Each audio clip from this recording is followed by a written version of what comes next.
Here we go.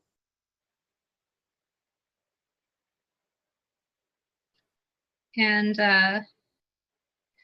Carrie's ready for action, and I am too. Great. Folks, they've decided to live dangerously today, and they've given me control of the slide deck. So our speakers will be asking me to advance their slides.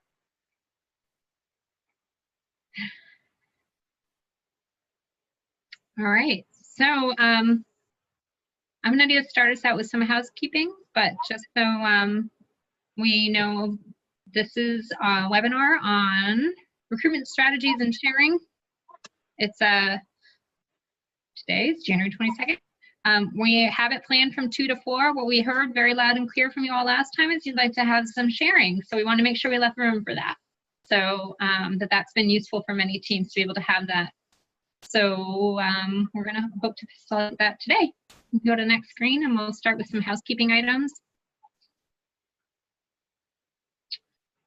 Great. So just so everyone, first of all, this call is being recorded. So be aware that it will be available on our website to the public, and for posterity's sake, just make sure whatever you say you want out there.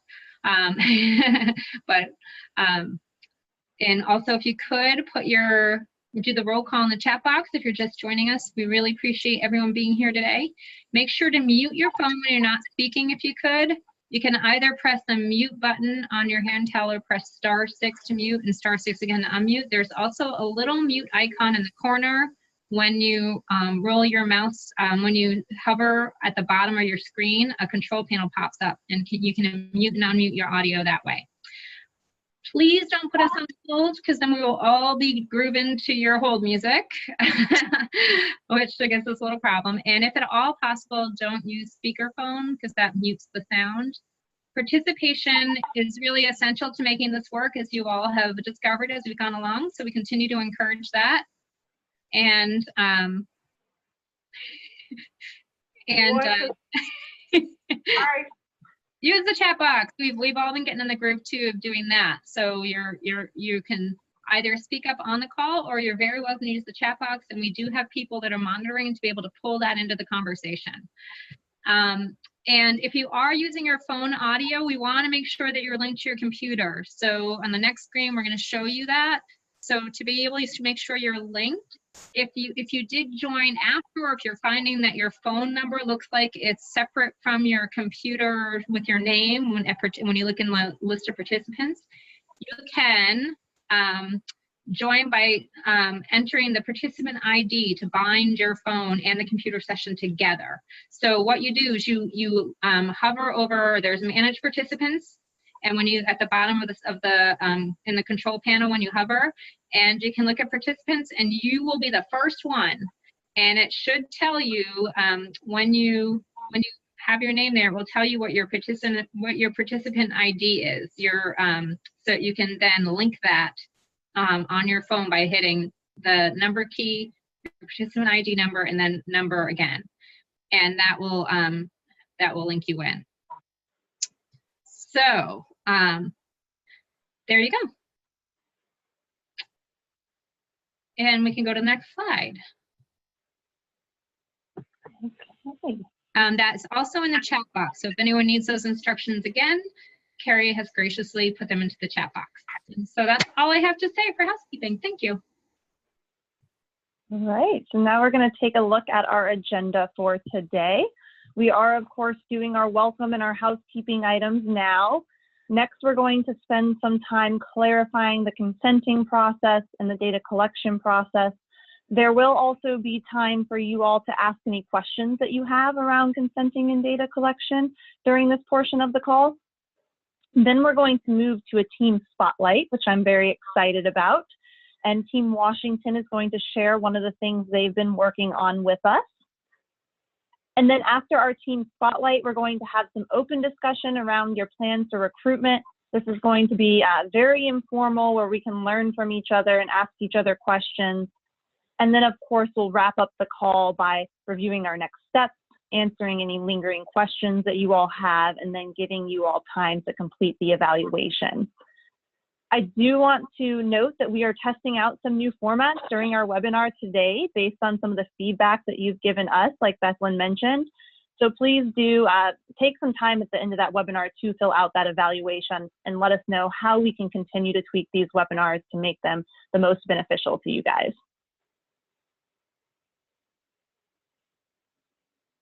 And so now I believe I'm going to turn it over to Meg, who is going to talk a little bit more about consenting and data collection. Yeah, just for a couple of minutes, because we want to make sure that we get as much time as possible on the webinar for you all to share with one another. And I'm also really excited for Washington State's presentation. So I'll try to move along fairly quickly here. With regard to the consenting process, we wanted to give you just a quick update on some of the information that we have gathered, both in response to your questions, but also in response to some communication that we've had with Boston University's IRB. Even if your state IRB determines that no consent is required, we still require consent for the BU evaluation piece. This is something that we've been speaking with you all about for a little while now. As you know, the rationale for this is threefold. Even though this is a quality improvement project, children with medical complexity are a vulnerable population, so we need to make sure that the data that we are going to use for our evaluation is collected under the common rule in ways that are compliant. We will be publishing results from our evaluation, so we want to make sure that we have our consent and our IRB all in line for that. And it's also HRSA policy that this kind of work have consent associated with it when it's going to be published.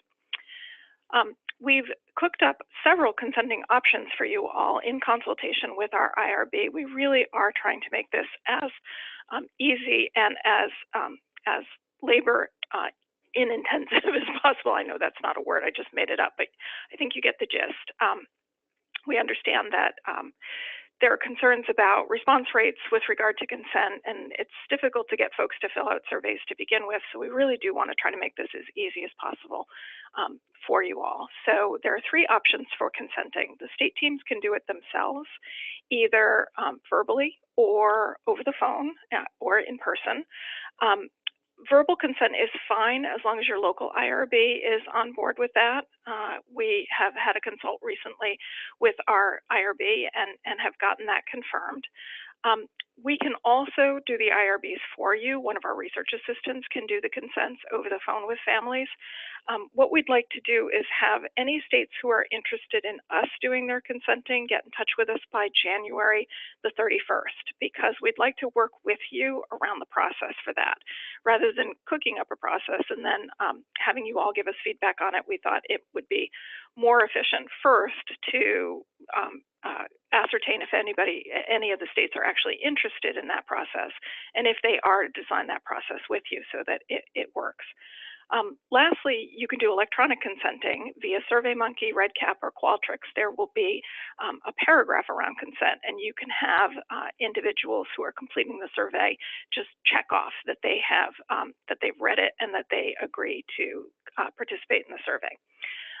Please utilize the template paragraph, which we will be providing you within the next few weeks. This is going to replace the longer BU IRB approved consent template that's currently on box, and we will be taking that down within the next 24 hours so as not to confuse anyone. You can use any of these formats that you choose for consenting as long as it works for you.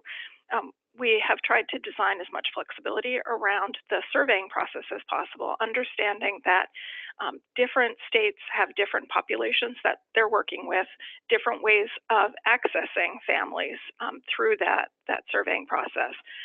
So we've tried to give you all the flexibility that you need to design a process that works best for you and your patient population. But in the context of all of that, we want to make sure that we provide you with the tools that you need to be able to do that. So I'm going to switch to the next slide now. And oops, I think I skipped one. Well, it looks like we're missing a slide here. That's odd. What I wanted to say about this is whether you are collecting information via SurveyMonkey or REDCap or Qualtrics, we are going to go ahead and we are going to provide you with standardized templates in each of those formats. If you have adaptations that you've made to the survey, the core measures, or if you have additional survey questions that you want to add, you can add those to the standardized set, but you won't have to create in SurveyMonkey or REDCap or Qualtrics your own basic template. You'll have to do the adaptations, but at least the basic template will be there for you. And we'll also have the ability, we'll also be providing you with that basic template in Spanish. We wanted to make a few clarifications with regard to data collection in response to some questions that we've gotten. KEDA is for data entry rather than data collection. So you're not collecting data in KEDA, you're actually going to be collecting the data using one of those three REDCap, Qualtrics, or SurveyMonkey formats. And then you'll be entering the data into KEDA in order for it to be aggregated and then reported out based on run charts. So we've set it up so that you can put individual survey information data in or aggregated responses for both your family and your staff surveys. Each team will need a separate data collection platform in order to take that information that data in from families and staff, and then you'll transfer it to KEDA for analysis. Each state team is going to need a separate tracking system with identifying information for their cohort so that you can keep track of how many surveys you've gotten back, confirming that they've been consented, the date that that's happened, et cetera, et cetera.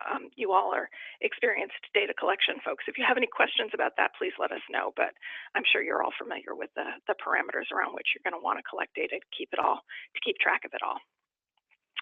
Oh, here is the information that I thought we were going to have. So I guess we didn't skip a slide. As I said, we'll be providing the templates in the next few weeks. We're going to have Spanish translation of the core measures only. We know that we've been in communication with at least one other state about translating into a language other than Spanish. It's Somali. We're continuing to think that through. I will confess to all of you, and it doesn't come as a shock, I'm sure everyone is familiar that I'm dreadfully behind on my email, but we are in the process of thinking that through. If you have other languages that you are interested in talking with us about getting translation around, please let us know. As I said earlier, the state teams will be responsible for translating their adaptations and their state-specific supplemental questions into the survey that they implement and put into the field. If you have any questions about that, let us know. I want to check and see if our colleague Greg Randolph is on the phone with us today, and if there's anything that Greg wanted to talk about with regard to the updated KEDA timeline. Otherwise, I'll just keep going. Okay, in the interest of time, I'll just keep going, but if Greg is on the phone, please feel free to jump in at any time, Greg. So the state-specific supplemental questions, the deadline for submission was the 15th, and Greg, thank you so much for looking through the submissions that folks have been sending us, and also to the coaches for their support, to the individual states in putting together those supplemental questions. We've heard from just about all of our states, but I think there are 3 that we haven't heard from yet. And given conversations that we've had with folks, we think that they are anticipating adding supplemental questions too. So we've extended the deadline for supplemental questions to the 25th. That's this coming Friday. Please submit it to your coach, and the coach will review it and provide feedback to you. Inclusion on the supplemental questions into the KEDA platform is optional. My suggestion would be, if I were a state team lead, I would want my supplemental questions in KEDA because it just makes it easier to look at all the data in the same format, but it's totally up to you all. You can keep track of your state-specific questions on your own if you plan to. That information will not be included in the BU evaluation. The BU evaluation is looking from a network perspective. So it's the common measures that all of the state teams are collecting. The individual supplemental questions that are specific to your state, those will be separate. You can put them in KEDA if you want to, but they will not be part of the BU evaluation. KEDA testing, this is the latest that we have in terms of timeline. We're going to do that February 1st through the 15th, and then the KEDA training will be happening by February 15th. our colleague Kristen at the AAP has said that we can do training and testing at the same time. She's going to put together a webinar for us that'll be 30 minutes and recorded. There will be a separate training for data collectors versus administrative folks, and more information on the timing of all of that, the specific dates, will be coming. Right now, we're anticipating the first data collection period starting March the 1st. So we wanted to give you all time to get trained and then do your key testing before we actually put the surveys out into the field and started doing data collection. But we are appreciative of the fact that there's probably more work that needs to happen on the side of the state teams in order to put those surveys into the field. So data collection will officially start on March the 1st, but we understand that not everybody is going to be in a place where they can start on March the 1st. I'm going to pause now and see if anybody has any specific questions. I see there's a lot in the chat box, and I think Bethlen is trying to get a word in edgewise. Before we move to our colleagues in Washington, let me take a pause and see what's up. Yeah, so we've been continuing roll call, so it's not as much as it seems, but Okay. just so you're aware, 2 states, Washington and Minnesota, to bring up that their IRB locally deemed that no consent was required. So they did want some suggestions on how to approach getting the consent, verbal consent, what would be ideas for how they should do that. Mm-hmm. So BU said, as long as your local IRB signs off, then you're fine. If your local IRB has said you don't need consent, then you're fine. Right. You can do verbal consent. You can do verbal consent. Right. So from the perspective of the BU IRB, you will still need to do consent, but as long as your local IRB has required anything less than full consent, then verbal consent would be fine to do. Exactly. Thank you for phrasing that so clearly. Thanks. Oh, no problem. I totally just, and I think that was the only, are there any other questions? So someone is still not clear about what we're saying. I want to make sure that we have enough time for Washington State's presentation, and I also want to make sure that we have enough time for the state team cross-sharing that we have planned to do today. So if any of this is not clear, please feel free to shoot me an email and we can set up a separate conversation, okay? Does that work for everyone? Yeah, I think I'm looking to see if we got. So we wouldn't encourage you, if you're still confused based on what you can do for your IRD versus what we're going to need to do from the point of view, please email us and I'll make sure to reach out to you after based on what those that have mentioned a comment in the text box, the chat box. Perfect. We have a few other things. One was, can we export survey results from SurveyMonkey or RedCap? The answer is no. That was unfortunate, but true. And then just to be very clear, it was asked, the new paragraph for consenting will indeed replace the IRB approved BU consents that we have right now that are long.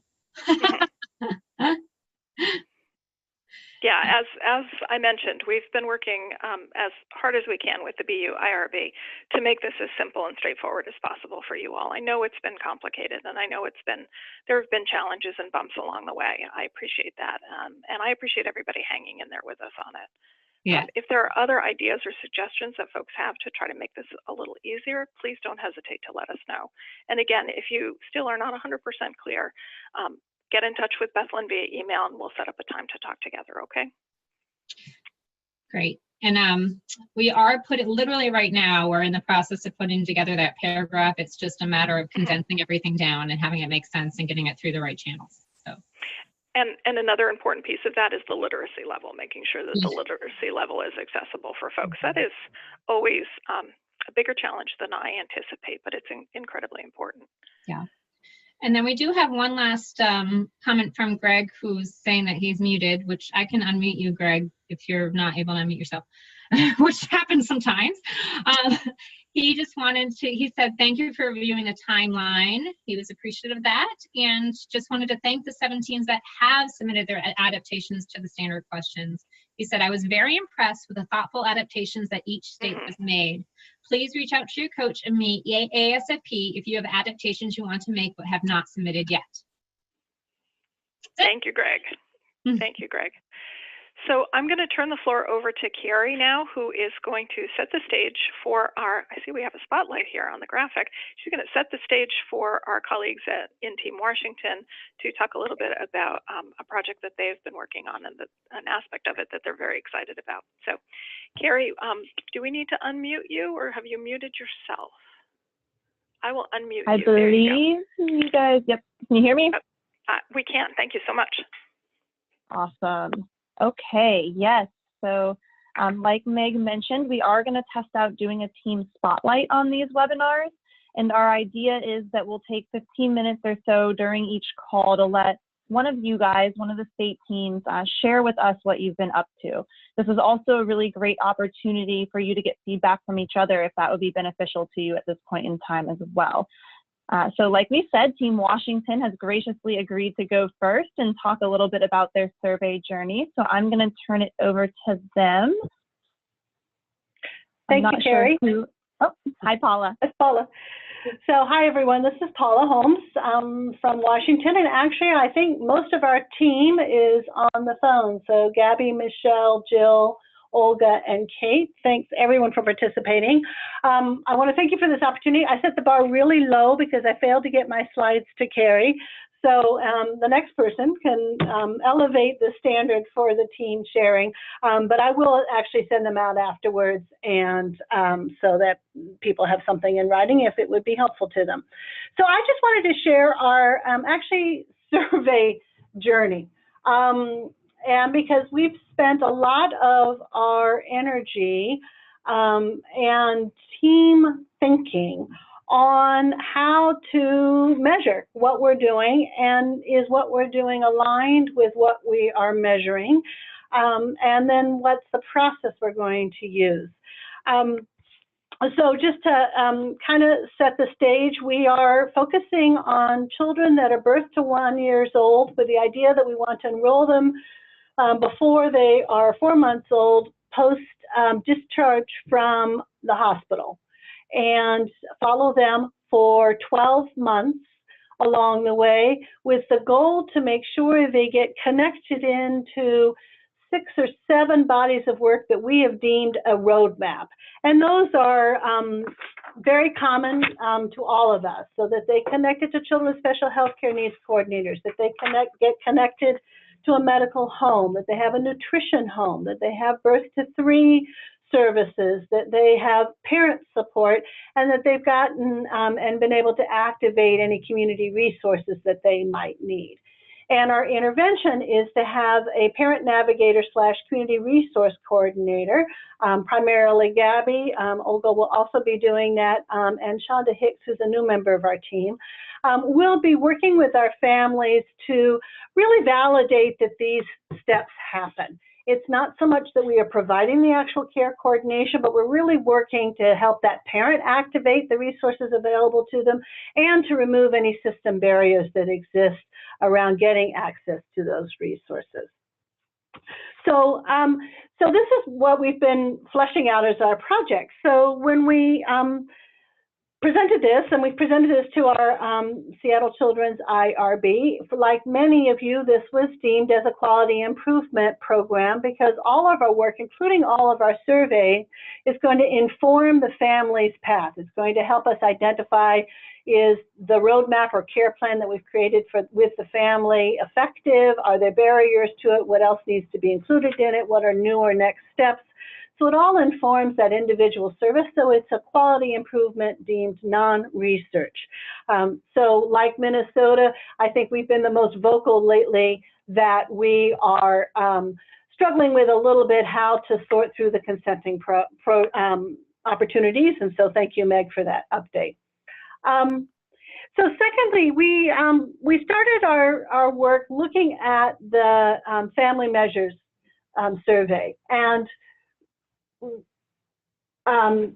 so we struggled a little bit because our program, I think, unlike many other programs, is not based in a clinic.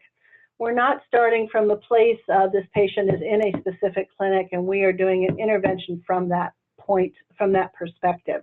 We are capturing these families post-discharge no matter where they might be getting services. So the construct of medical home, while it is an important part of our roadmap, many of the questions were specific about your experience, you as the parents' experience in the medical home. So we struggled a lot with that. Well, really, we're not in the place of influencing what happens in the medical home. That could be a number of PCPs across Washington State. So how can we make this work for us? And it actually helped us refine our intervention because it allowed us to think about, well, no, we may not be able to affect how that medical home operates, but we can help that parent understand what they should expect from a primary care medical home and how they might be more active in asking for or expecting some of the constructs and the principles of being a family-centered medical home. So that was kind of the nature of our process throughout the whole survey. So though the survey doesn't fit specifically to our intervention, we were able to say, okay, how can we use this as a way to help the family understand the value of all of these components and how we can influence the family's growth and development along that pathway.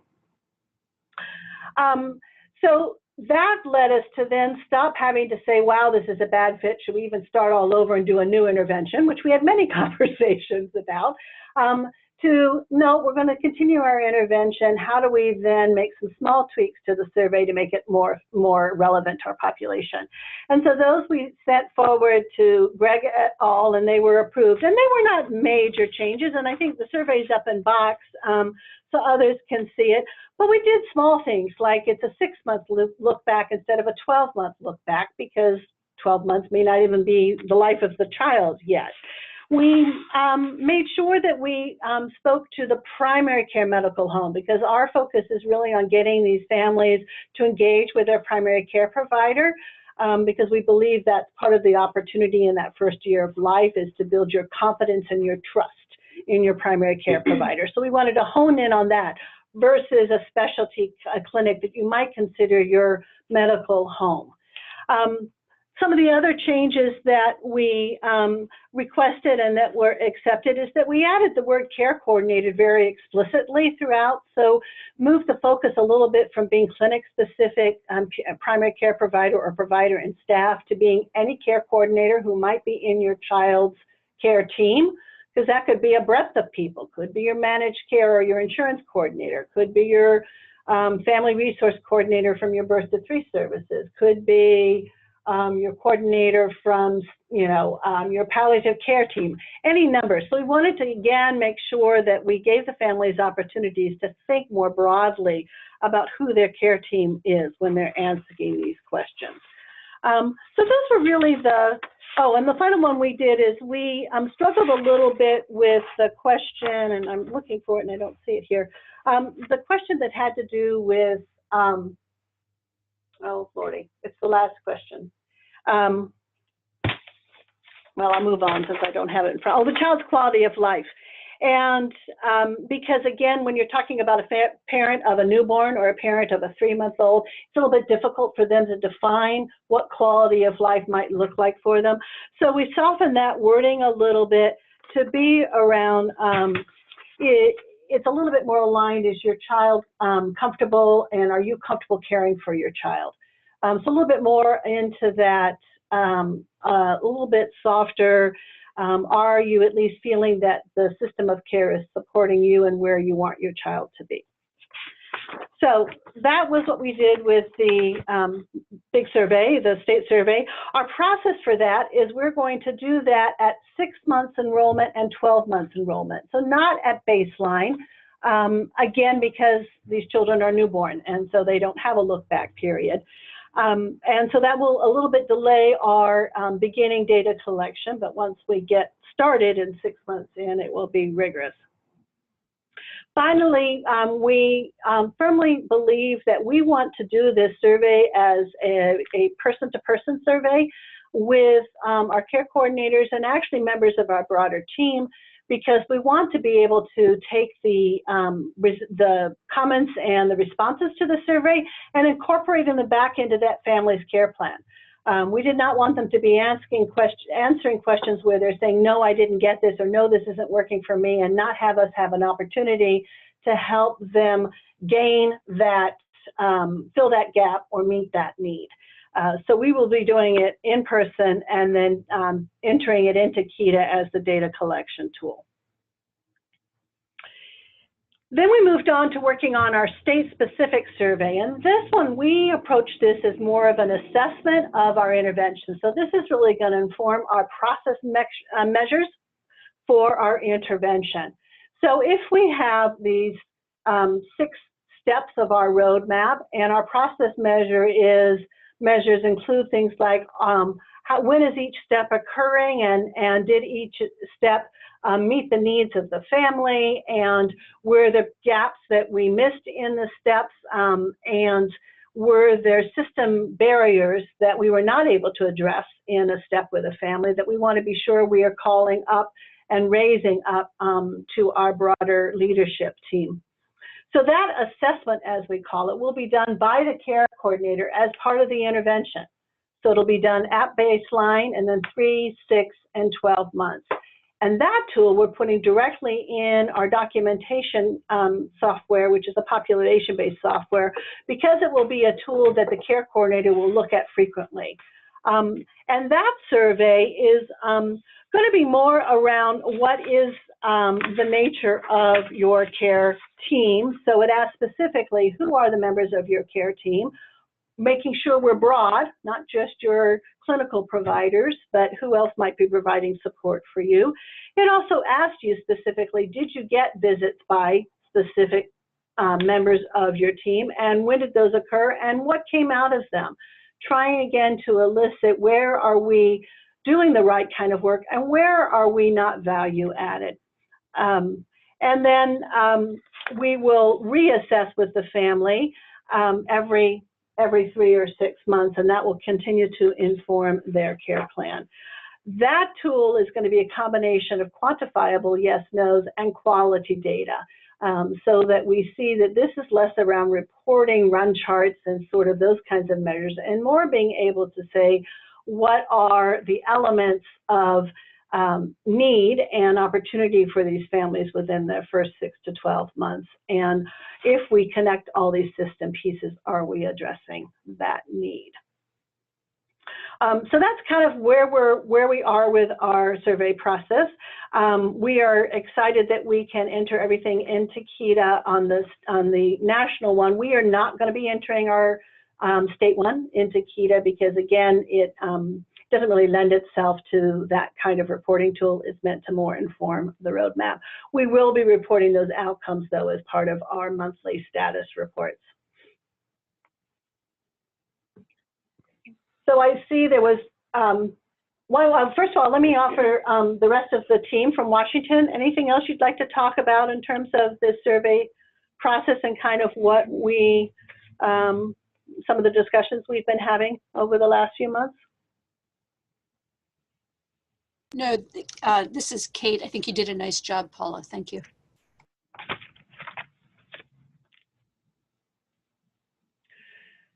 So there was a question about are our navigators peers, family members?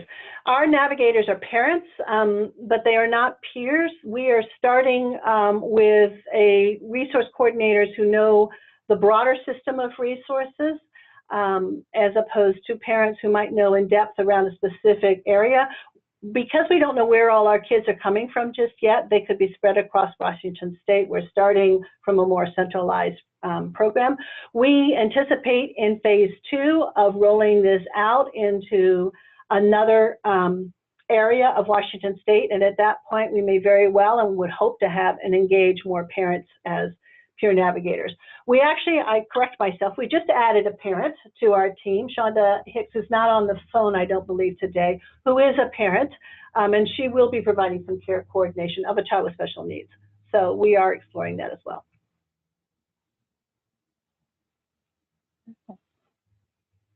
Thank you guys so much for sharing. What other questions do do the other states have for Team Washington?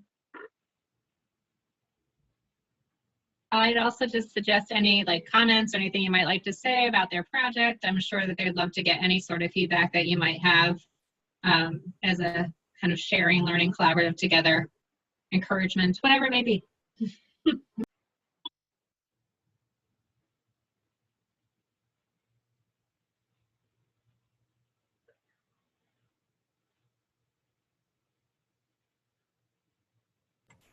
I will say that you guys have done a really good job at really embedding the idea of iterative change. You went through many PDSA cycles to get to where you are, and you really did a great job getting creative and looking at the survey from different perspectives, including that patient perspective, to make sure that you're asking meaningful questions and you're using your data in a meaningful way. So it's much appreciated from our perspective. You're welcome. Well, we appreciate that it was a bit of a painful journey, but it did force us to really align and get tight about our aim and our charter and our attention to the outcomes that we are trying to impact. And I think keeping that front and center of us is always our challenge and opportunity. I guess I would just also say, just having been on the calls and hearing some of your process, I've not been there from the beginning, but just that the fact that you're having these assessments along the way that will feed back with individuals, with the individual surveys, as opposed to another model that, depending on the project, makes sense, but that we've heard is you're going to get reports out from KETA, or you might have reports out quarterly from your supplemental questions or monthly that give you a sense overall in aggregate. But just that individual level model that you're using, I really give you kudos and for the way that you're building that process for yourselves. And I can tell you've just been very mindful to make it as meaningful as possible. You know, that was a lesson learned from our 4-year CMMI grant, where we had our research team doing the survey. So we had a little bit more of a rigorous process. And, you know, the whole team, particularly the care coordinators, were just struggled because when the research coordinator finally got the family, you know, connecting with the families is difficult. They could ask the questions, but they couldn't do anything with the information the families were given. And then they'd send it back and email it back to the care team, who then start playing phone tag with family, trying to get it addressed. And it just, it felt like there was a level of information and engagement that was lost when the person who could actually do something with the information wasn't on the phone. So that's why we went this way, and because we had the opportunity under a quality improvement framework to not have to be anonymous in our data collection. So we really fully embrace that, that framework in this.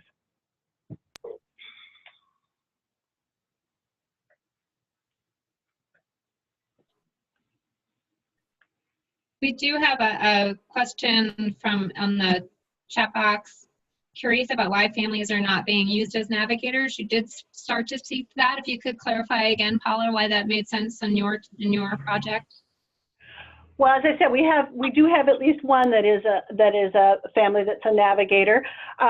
We would hope that to sustain this, we will use families as navigators. But honestly, our system in Washington State, and I don't know if it's different than others, is ridiculously complex, and it varies dramatically area to area, county to county.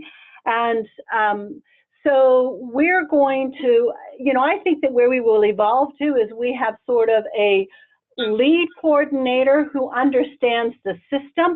And then our idea is we will hand off our families. That's the whole parent-to-parent support. So it's not that we aren't using families as navigators. We absolutely will be connecting these families to other families. We just aren't putting the entire intervention in that box. We are saying that there are 6 boxes along our pathway, and we're going to try a couple of different approaches to make sure each of those steps is attained. And with parent-to-parent support and navigation being one of those boxes. A little hard to do because I didn't give you an illustration of it, so.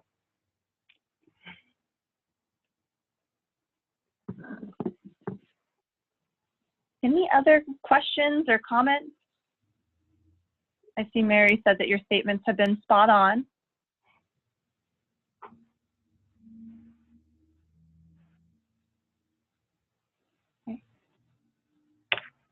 Well, thank you for the opportunity. Appreciate it. Thank you guys so much for sharing and for all of your great work. And if any questions do arise after the fact, let us know, and we're happy to connect you all with Team Washington. So thank you again. We appreciate you guys being our guinea pigs. I'm sorry to interrupt, but I do believe that Washington did have one poll they wanted folks to fill out. Did you still want to do, or would they like to, what would make the most sense for them? We're happy to do that. We have it available. Oh, do you have it? Yeah, Carrie, that'd be great. So I think, Meg, that would be poll number 2 under the polls if you want to launch that. We'll pull up the poll here. And I know one of the things that we had talked about with Team Washington was if they plan to offer an incentive for survey completion. So here it is, yes. I totally forgot that. Yes, we wanted to ask everybody who is considering incentivized for survey participation. We're thinking about something that would say thank you for the length of the project, sort of participating in our multiple data collection opportunities that we're going to offer you as a family. So we'd love to hear from across the board who is considering that. So if you'd let us know, that would be lovely.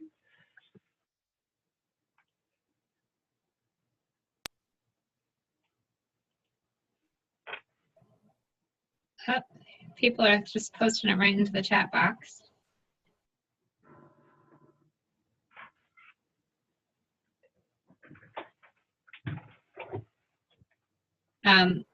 While people are posting into the chat box with that, I don't know, and we may have, I'm not sure if we have technical difficulties with that poll, but we'll see. Meg did have a question. She asked, will you be tracking the unmet needs your survey process identifies? Because that seems right in line with one of our objectives. Hi, Meg. Yes, so one of the reasons for using our population health survey is because it allows us to build a care plan based off of that information that we will be gathering in the assessments and the surveys. So, yes, we will track that as we will add that to the care plan. So if a family identifies a gap, so the PCP is not valuing their values as a family, we'll actually build a care plan with that family. Says, what would that look like, and how would you approach that with your primary care provider? So yes, we will then be able to measure those. Thank you so much. That sounds great. I do see that we have some comments in the chat box here. It looks like Minnesota is considering a drawing every 3 months for 2 $25 gift cards. Indiana is still working through the logistics. Massachusetts is looking at a $20 gift card. And Oregon says that they're not sure yet, but they suspect that they will be offering an incentive. Great, thank you. We were just trying to get a feel for amount and frequency, and so this is very helpful. Thank you. Let's see, and we've got Texas said $50 gift card per survey, and Alabama is considering a $25 honorarium. So it does look like most of our states are considering some sort of incentive there. Wonderful. Okay. Well, thank you, Bethlen, for reminding us of that poll there. And thank you again, Paula and team, for sharing with us. Are we ready to move to the recruitment plan discussion? All right. So we are going to take some time out of our call now to let you all talk to each other and to us, of course, as well about your plans for recruitment. And the majority of this portion of the webinar is going to be open discussion, but we did want to start off by providing a couple of tips for recruitment from our perspective, and then we'll open up the floor to you all. So Meg, if you could go to the next slide for me, please. Thank you. So these are some of the tips that we have identified as potentially helpful. So first, consider using your recruitment materials as a tool to help families know if they qualify for inclusion in your cohort. Of course, what we don't want to happen is have a bunch of excited families contact us because they're interested in participating, and then they find out that they don't meet the criteria. Also consider using your recruitment materials as a way to introduce consent, if that makes sense. Of course, from a quality improvement standpoint, we're going to encourage you guys to test your materials before distributing them widely to make sure that you're getting the right message out to the right people. We did want to let you guys know that we are going to be providing a template flyer in the next few weeks, so be on the lookout for that and think through if that's something that you can take advantage of when you're developing your own materials. And then make sure you're thinking creatively about those recruitment channels. I know some of you have been able to utilize family networks to get your messages out. You've been able to attend community events where some of your families will be present.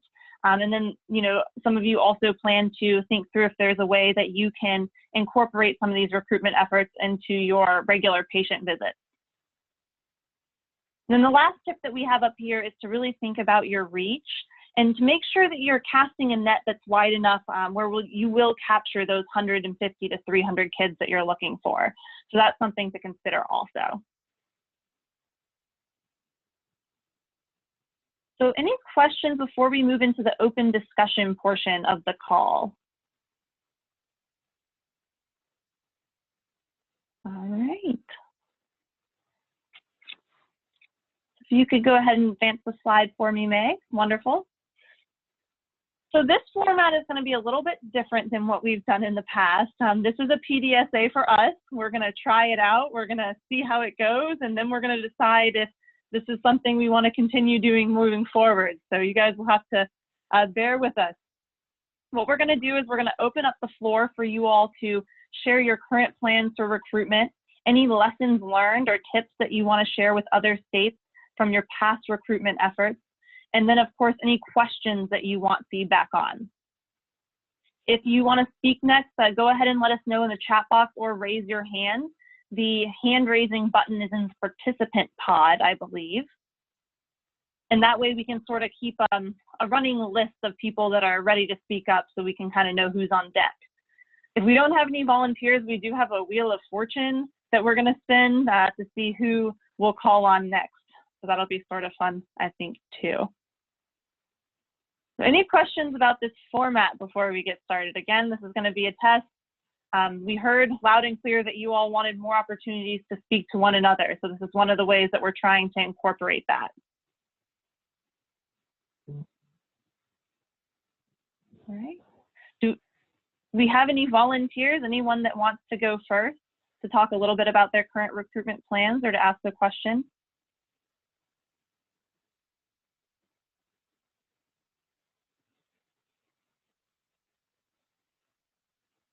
Rhonda would like to know how she raises her hand. So I believe, and Bethlyn, you'll have to jump in here and correct me if I'm wrong, but I believe if you hover over the bottom of the Zoom webinar platform, you will get some buttons that pop up. And one of those buttons is the participants button. If you click that participants button, a participants pod will magically appear if you're not seeing it already. And in that pod, I believe there is a raise hand button. But if you cannot find it, just feel free to let us know that you want to talk in the chat box, or if it's silent on the line, feel free to go ahead and unmute yourself. And oh, Judy raised her hand. Good job, Judy. Judy. Yay! Well, we will start off with you then, Judy. I'm going to lower your hand now. Okay. I've just unmuted. Can you hear me? We can. So thank you so much. This has been very helpful to hear what people are doing. And I'm so excited about the fact that you're not going to have to use that very long consent form when you're going to send the short template, because that'll make life much easier. As you know, our project in Massachusetts is centering around children with mental complexity, particularly kids with cerebral palsy, who are in the process of having hip surgery. And we now have named our project. It's called Engage.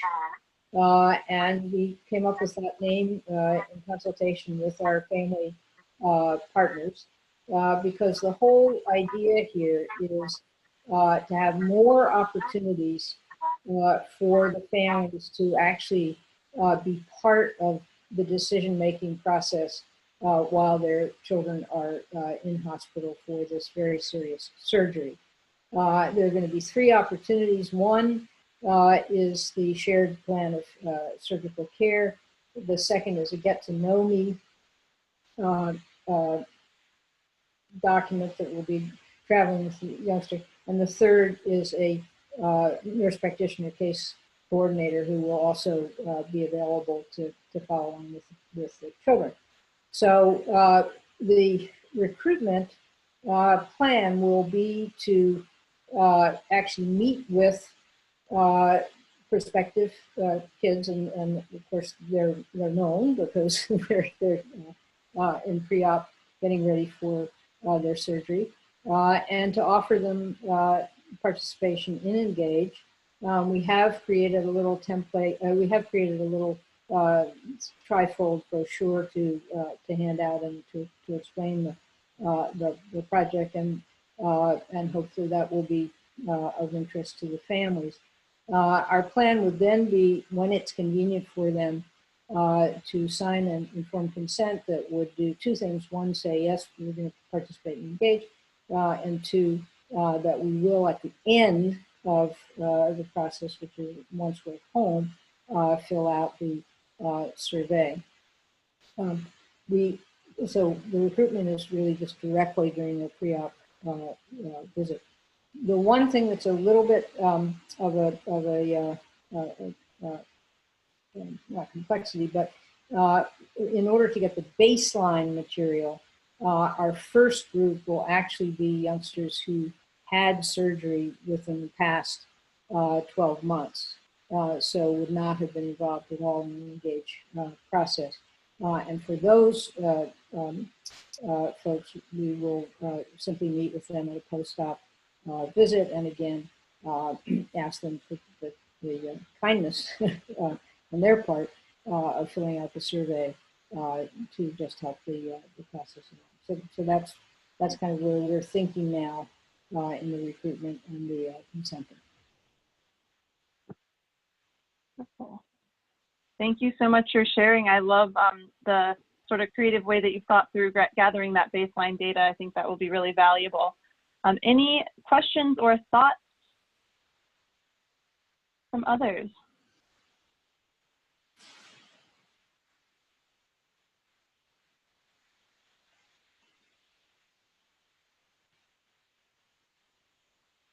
Okay. Well, I do see that Rhonda has her hand raised, I believe.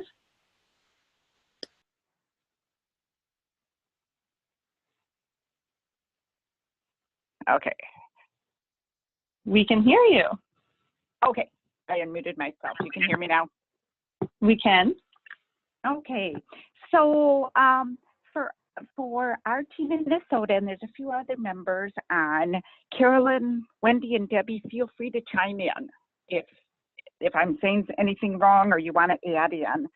But our plan is we are treating the survey distribution as our first PDSA QI cycle. Our parent advisors are currently working on the marketing, what I call the marketing plan, which will be the introductory letter that will go with the survey, when's the best time to collect it, and the different modalities. So we want to offer families every modality available. Our population are families that are seen in our complex care clinics, so they all meet the criteria. So screening is not an issue. And so what we're going to do is every 6 months, generate a list of patients who were seen in the clinic the last 6 months. That'll be our sample population. But we're also going to test out meeting with families during the clinic, or after, not before, not during, but after the clinic visit, right at the tail end, giving them an iPad and asking if they'd be willing to complete the survey then, or providing them with a paper copy, or emailing them the link to SurveyMonkey, whichever is easiest for them. We're not going to be doing any follow-up, so we'll get what we get. So that's why we're hoping for a good response rate by doing that. We talked about doing a small incentive. We'll do a drawing every 3 months for $25 gift card. And the last question on the survey is explaining that, asking families to provide their email address if they want to be entered into the drawing. We're going to ask providers to introduce the survey to parents, just talk about how important it is, and also the clinic staff team. Kind of lessons learned just from my own past survey collection. It's so labor intensive, and it's all about the message and that first point of contact. Really, if you don't get it that first time, you're not going to get it. So, and I've already created it in SurveyMonkey. So when Beth mentioned that, I'm like, oh, dang. So I'll share with her just to see if we've got the same, we're doing the same stuff. I did rearrange things a little bit. Our parent advisors didn't like how the response sets skipped all around. So ours is arranged so that questions with the same response sets follow one another, so that you don't have to do that mental switching all the time. I also moved all that demographic information to the end. In my opinion, starting a survey with that really is a turnoff. I'd rather get right into the meat of it and then ask all that stuff at the end. And the only 2 additional questions we're asking are, how many times have you been to the clinic? Just so we can differentiate between folks that have been there once versus multiple times, and which provider they see. I think that's it. Thank Oh, and you. we're IRB. Go ahead, sorry. Or not even, I did the IRB determination. It's not human subject research. So we do not need to do any consenting. It's always good news, right? I love that you guys mentioned all the different things that you're testing out the different modalities, testing out when you're collecting it, testing out how it gets introduced to help bump that response rate up. It'll be really interesting to see what you all find as sort of the best avenue for your families and patients there. So any thing that you want to ask other states, or any feedback that other states have for you?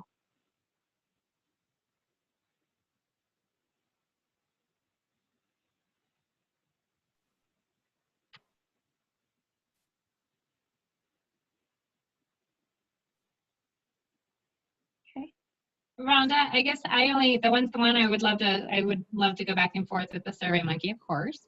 And then I guess the only other thing that I was wondering about, just to have in mind for other states too, and I know that we brought this up before, but just if you're collecting the data in a different order, just making sure that once you get to KEDA, it's going to be in the order that the original survey was in. And that's, to me, that's a very simple downloading issue. I'm not worried about that. So I will have a document, and actually the survey that I submitted to Greg and Mary has the original number, uses the original numbering. Yeah. And so that, that's not a problem. But I do have one question. So Meg, when you mentioned how we would load the data into CoIIN, we could enter the, detailed data or aggregate. So if we enter it aggregate, like we have 10 surveys, so how many of those 10 responded yes to question A? Doesn't that mess with your analysis? Do you have a preference for how you get the data? Rhonda, that's why can you hear me okay? So yes, you mentioned when you talked about CoIIN that we could enter it in by detail. Mm-hmm. So like participant 1, enter all their data, participant mm-hmm. 2, or we could aggregate all the responses for a given time period. If we aggregate it, then that's easier from our end because it's a lot less data entry. But does that prevent some of the analysis you want to do? It actually would, because we're going to be slicing and dicing the data in terms of the evaluation by that demographic information. So we want to see if there are trends based, for example, on age or based, for example, on insurance status. So that's why, in addition to you all putting your data into KEDA, you're also going to have to keep your data on a separate platform. So the raw data that you collect through SurveyMonkey or Qualtrics or RedCap, you're going to want to keep that separate, and then you can either separately enter the data into KEDA, or you can aggregate that data and enter it into KEDA. But you will have to keep that data separate on the original platform in which you collect it. Oh, I realize that, but from your end, if some people do, so you're doing all the analysis at the totally aggregate level? No, we're actually not going to be using the KEDA data for our evaluation. We're using your raw data for the evaluation. So what's the KEDA data for? So the KEDA data is for you all to look and see the results of what things have changed as a result of your quality improvement analysis. KEDA reports out data using run charts. That's it, as I understand it. Can somebody unmute Greg just to make sure that he can get a word in here if I'm making sure that I'm giving accurate information. Greg, are you still with us? Okay.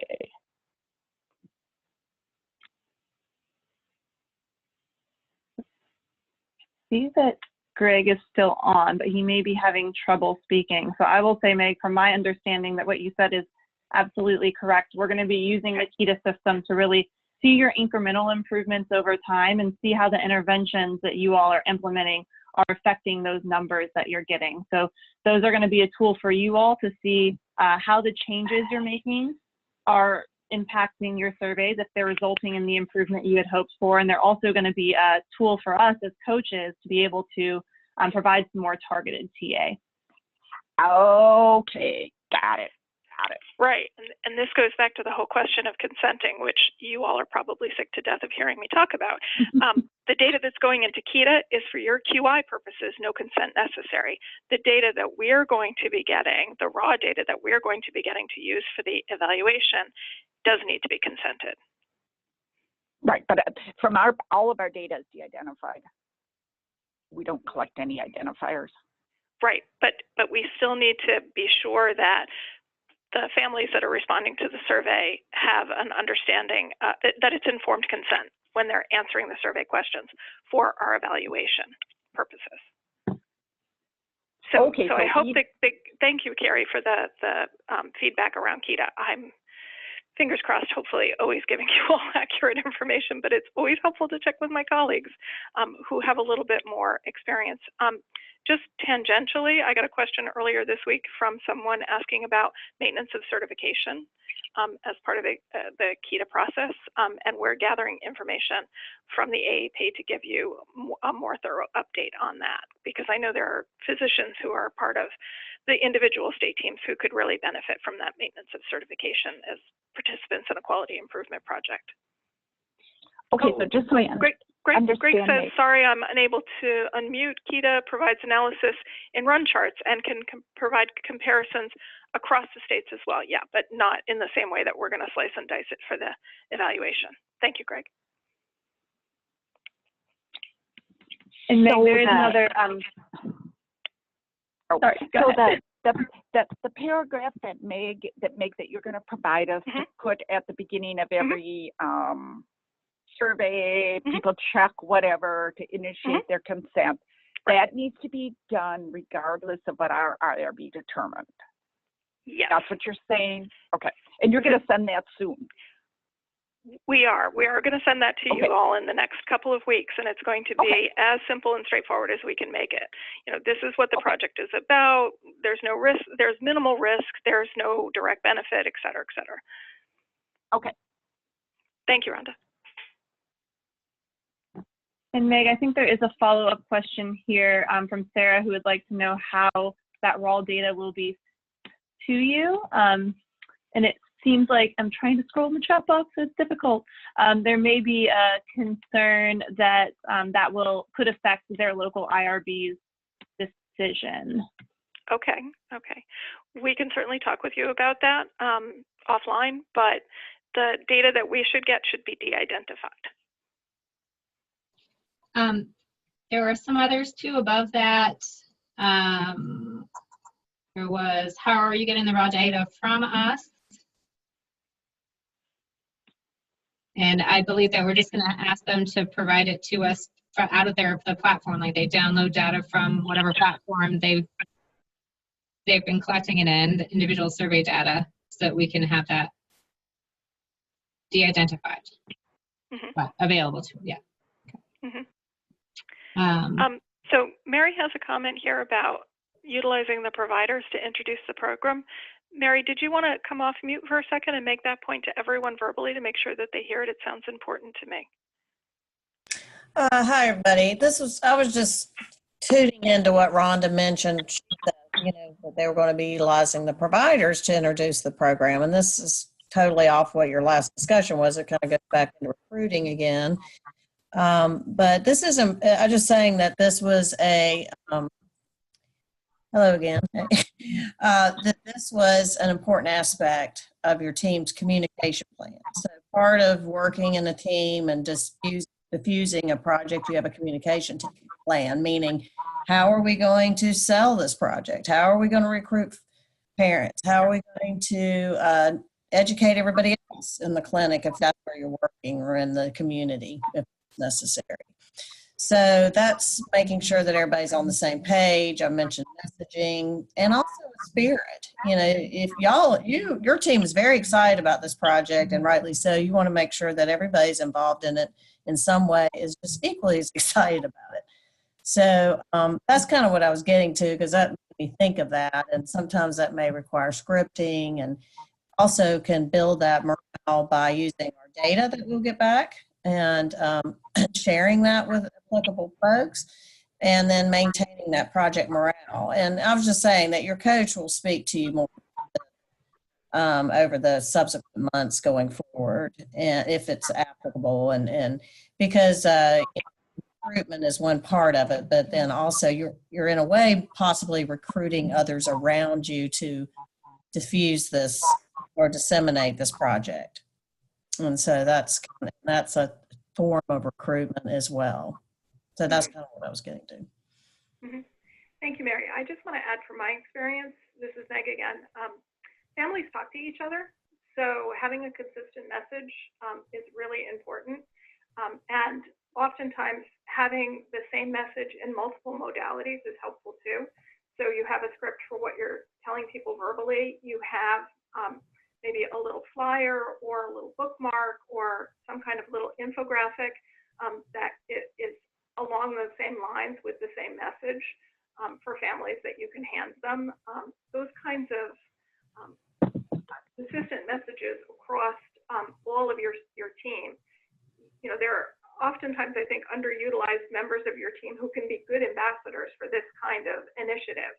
And so you want to try to cast a wide net and bring as many folks in as possible. Sometimes the family will talk to an admissions coordinator or the person who does their kids' vital signs as they're chatting, waiting for something in ways that you might not always anticipate. So being able to have that material available so that you can cast a wide net for ambassadors for your project, and that they're all using the same consistent message, I think can be really, really helpful and important.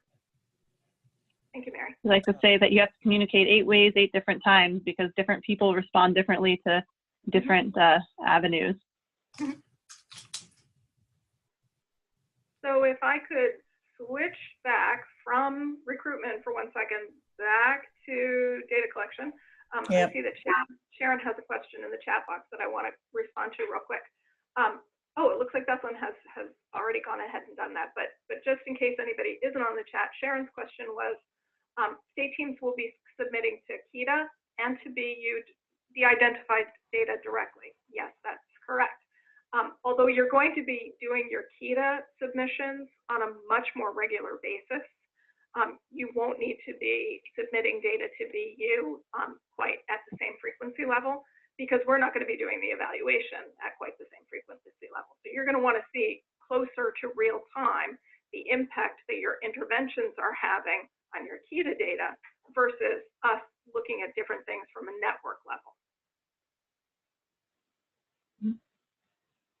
Does that make sense? Does that answer your question, Sharon?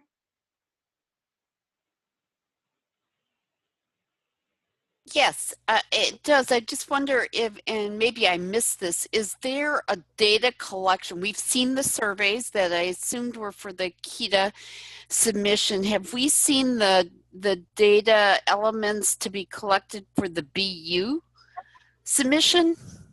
They're the same. They are the same. They are. Okay.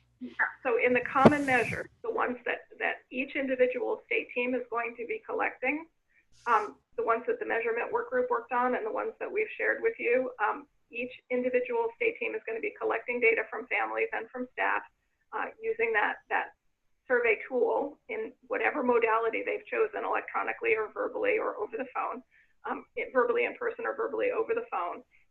You'll be providing that same data to us, and then we'll be looking at it from a network level as opposed to an individual state team level. You're just going to be looking at your own state's data. We'll be looking at all 10 states teams' data.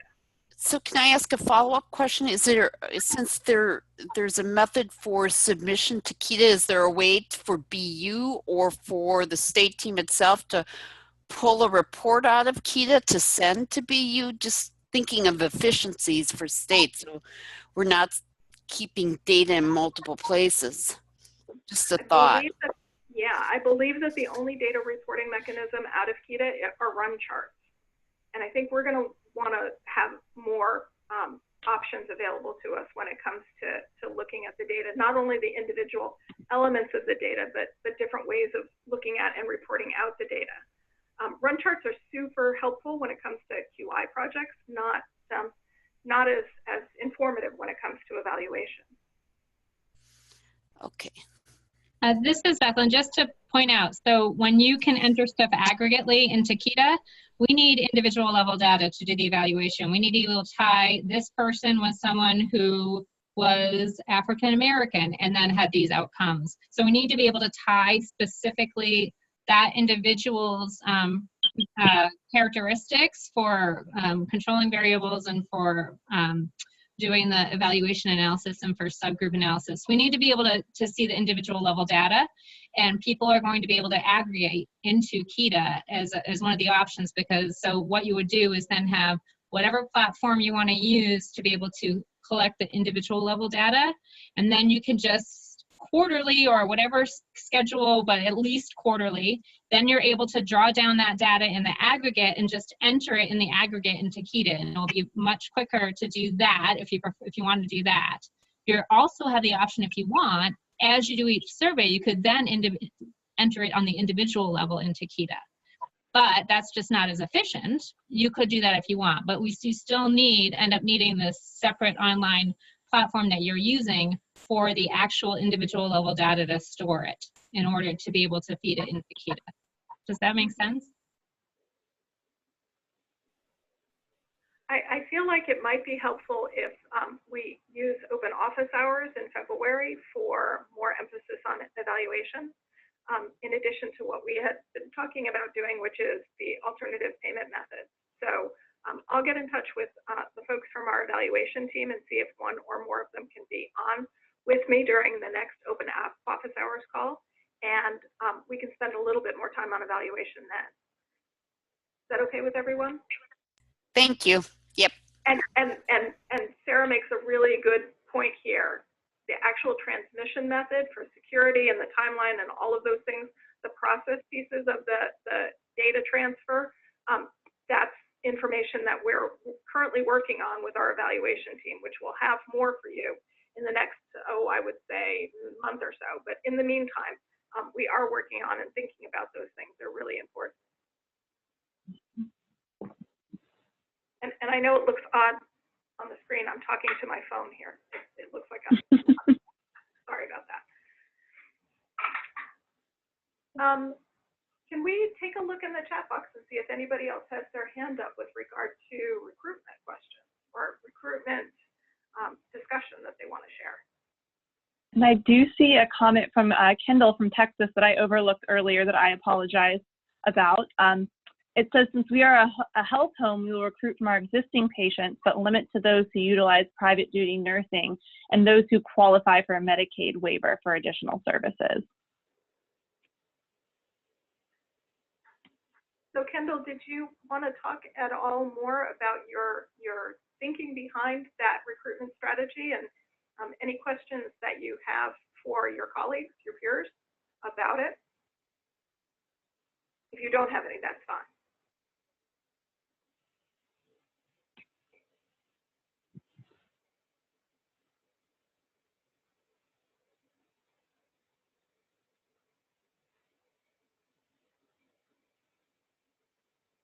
Anyone else that would like to chime in about their plans for recruitment, or a question they'd like feedback on, or any tips for other states that they have?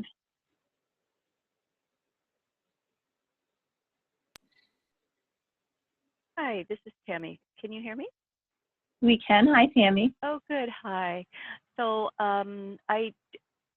we are feeling like a little bit outside of the typical in this case, since when we do our project, we're going to be working within a closed system, and our actual clients will be our CCOs. We will be within a closed system, so the families will come through those that the care coordinators, the exceptional needs care coordinators within our managed care system will be using. So we won't be doing any kind of broad recruitment. But I really did appreciate Mary's comment about, if we're going to be using ambassadors for us, and in our case, the care coordinators through our CCOs, we really do need to make sure that they understand the spirit and the goal, and why we're going to be collecting these data. And so I really appreciated that comment, because we love the idea and we're anxious to talk to them, but it might be an additional ask for the CCOs that we'll be working with. So that's all I have. Thank you for sharing. It definitely is a different element that you have to think about when you're pulling in another group. You really do have to work on that communication plan and have that two-way communication line open so everyone can be communicating the same thing. So I love that you guys are excited about that. We are, and that said, I believe, and the other family members could weigh in on this or not, but that if we do a good job when we connect with the families about why this is so important, we're really reaching pretty far upstream at a systems level for our project. And so maybe I'm too optimistic, but I really think the families will participate pretty fully. Not everybody, of course, but I do think we'll get encouraging responses from the families. Sharing the rationale behind your ask to help get them as excited it may to be too partake late as well. Yeah, we think for some it will say, well, it's kind of too late for me, but I've never worked with a family who hasn't said, if I can make the load easier for someone down the road, I'd be happy to do it. So we'll see if I'm right. It's a great point. I Carrie, I think see that we've got I think Kendall's going to try again. Awesome.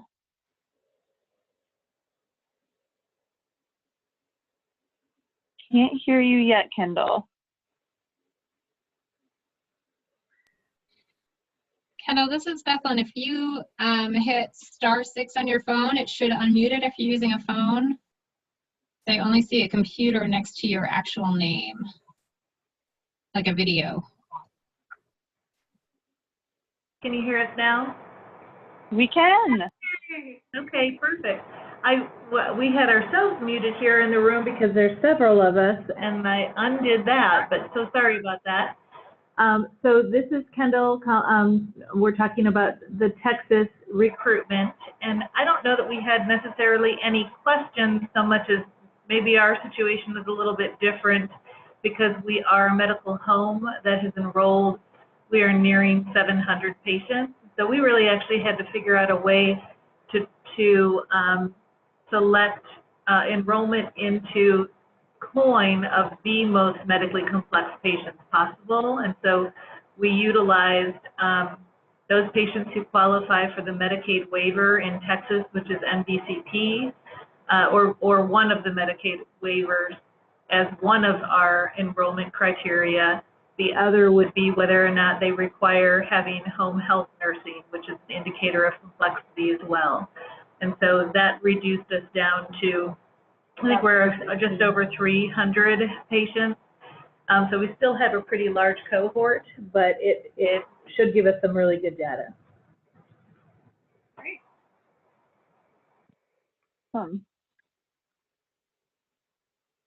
Love that you guys have thought through how to integrate that into your process.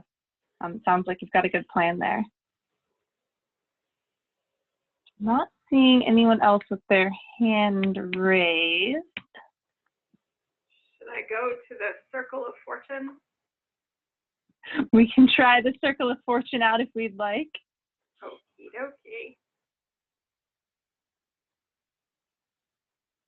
Oh, now we had Judy already. She was the first to jump in. So let me try again. Colorado. Do we have anybody from Colorado on the line? Hi, it's Angie. Can you hear me? Hi, Angie. We can. Thank you for being willing to be put on the spot. We appreciate it. So I think I'm the only representative, and that Ellen actually provided me with talking points, so I also put them in the comments. But she's been working. It's a little different for us because our partnership is a little different as far as them being within the hospital system and me not. So their team has been really working there internally to figure out their plans. So since we're working on co-management with primary care in more rural parts of the area, they're actually going to be recruiting from that existing group of co-managed and trying to use Epic to create a list of who is eligible based on the criteria we set up with this, and who's going to be coming in for their next appointment soon, so that they can actually work with them one-on-one and in person. And then as we start looking at those numbers and doing that kind of rolling recruitment, they're going to be working with their existing nurse care coordinators to make those calls and work on recruiting families into that program. So it's kind of, that's what I know so far from her, if that makes sense. And I'm happy to take questions. I just don't know if I'll have answers today. Thank you so much. Any questions from others? We appreciate you being your state spokesperson. Angie, this is Meg. Is there anything that you know the team is wrestling with that you would like to ask your peers for thoughts on? The only thing that comes to mind is that hitting that cohort, that minimum number, the part that I think that we're struggling the most with is that trying to get out of the greater Denver metro area, in order to get those numbers, it's a lot of private practices that we're going to be working with. And I think initially we had hoped that it wouldn't be so many, but we're talking like 15, 20 practices. And so really working on trying to figure out, is there a way to just do a little bit of focus initially, or is it just going to have to, it just may have to be what it is, So I think that that's been one of the harder parts. We've been working, fortunately they have a good connection with their IT department and their Epic teams. And, we've had suggestions and put in different requests for changes and building out of reports, and that can take forever, as you all know. And so I think that that is actually going very well, and they've been really receptive to those pieces. But I do think it's actually that connecting with and doing that QI component with that many different private practices is going to be super interesting. Thank you. Any words of advice or thoughts based on previous experience that anyone would like to share with Team Colorado?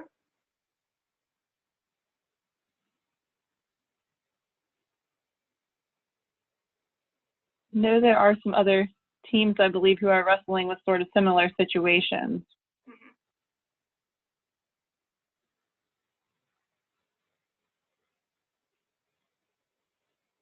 So So thank you, Angie. I noticed in the chat box there were a couple of folks who put in their states, and I wonder if that's their hand raising for jumping in next. I think Washington State was one.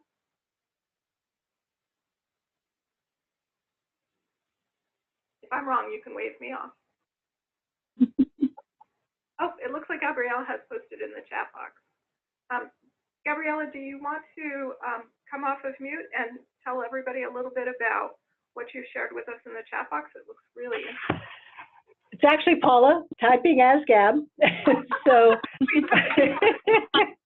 okay. She had to move on to another call.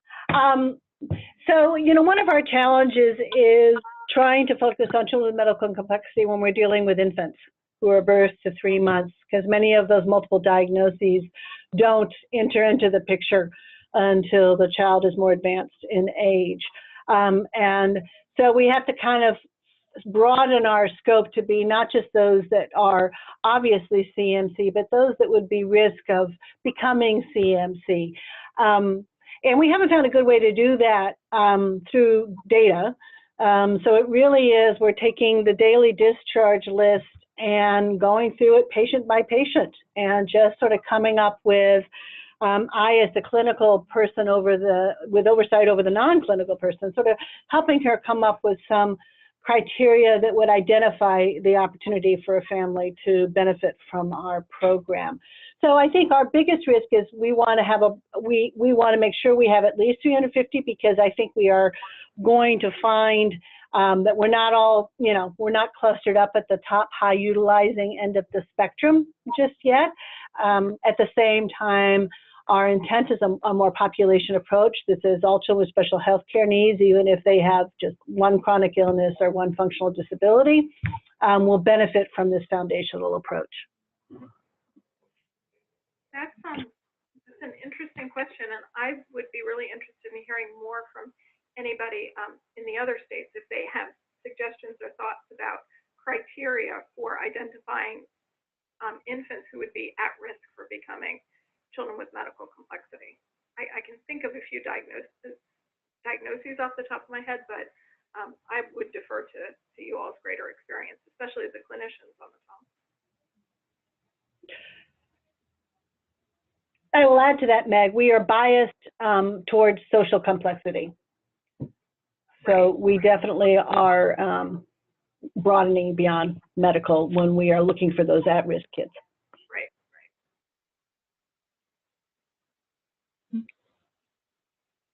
Just to remind and encourage everyone to put into the chat box too. You don't need to speak if you prefer the chat box as well.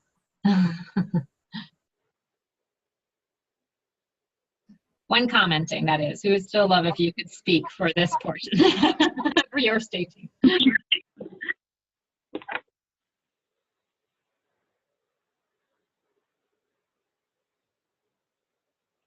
So this might, I'll make a suggestion myself. This might be a little bit of a stretch when it comes to social determinants, but in my experience, infants with private insurance are at risk for economic instability.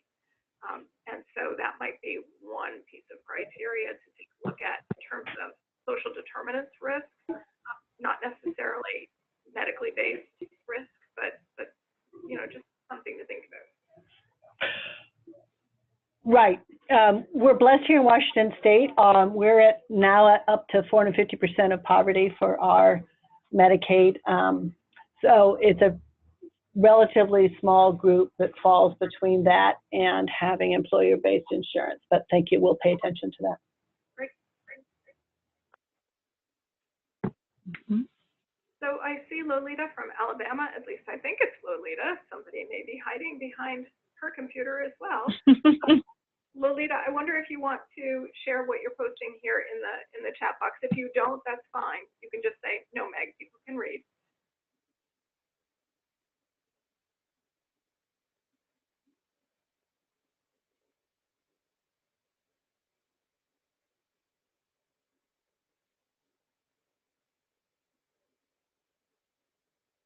I do see that she is muted on the platform. That may make it more difficult for her to come off. Oh, okay, thank you. we are really working hard to hire and place a care coordinator in a chronic care clinic at the University of South Alabama. I think that if LaDonna, if you're on the call, you can jump in.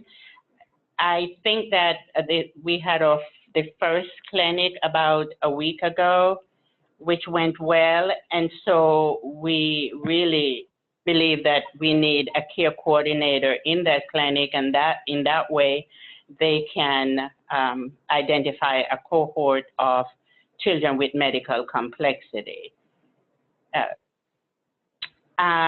We can only see from age 1 to 18-year-old in that clinic, even though some of the clients that they serve who are also enrolled in the Children with Special Healthcare Needs clinic in Mobile are over age 18 at this, but for their facility they can only see up to age 18. We will try to capture other children with medical complexity in other clinics at Strada Patient Care Center on the campus of the University of South Alabama. And you know, as LaDonna mentioned, that in the past we have had, she has had problems with people completing the survey because it's so long, but we all know how difficult that can be. But since we are going to provide families with an honorarium for completing the survey, I think that will kind of ease the pressure a little and make them a little more interested in completing them. So right now it's just getting that piece in place, getting a care coordinator in that practice site to do the care coordination for these kids. That's the key. Anyone have anything else to say?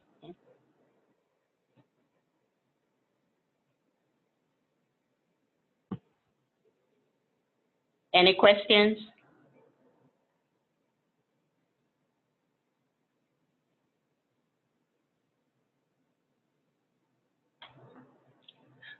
Hey, this is LaDonna. The only other thing that we have, when we started our chronic needs clinic on the 8th of January, we also have started following our preemies, which many of those, we have about 900 deliveries that are in our NICU per year, many of which of those are 28 weeks and under. We started a group of 28 weeks and under too, which sometimes will become our complex kids long term.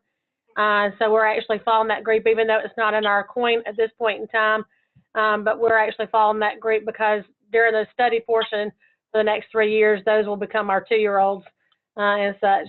So we're actually having that group as well so that we can learn from them in addition.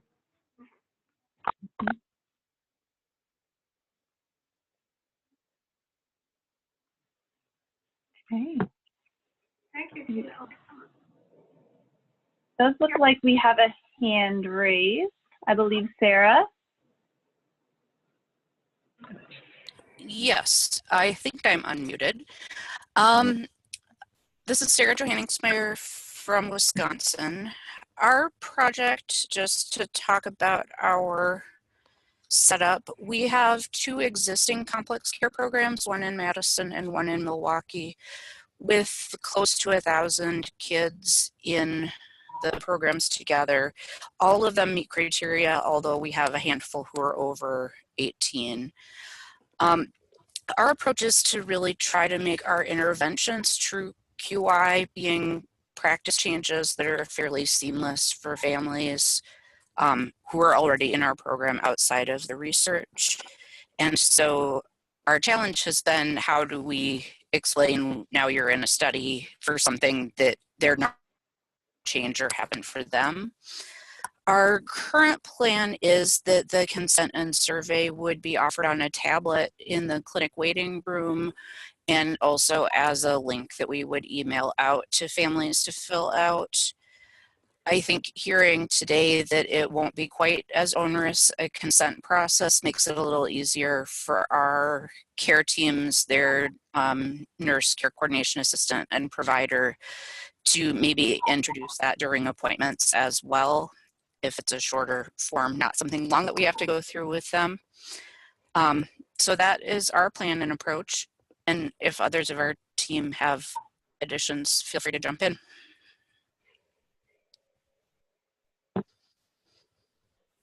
Thank you for sharing. And I did hear, so one of the things that you're struggling with is how you go through explaining that consent when they might not be seeing those changes directly. So that is something that I think we'll all have to learn together.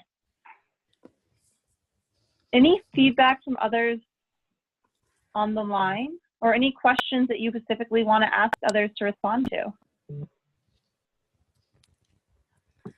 I don't have any specific questions.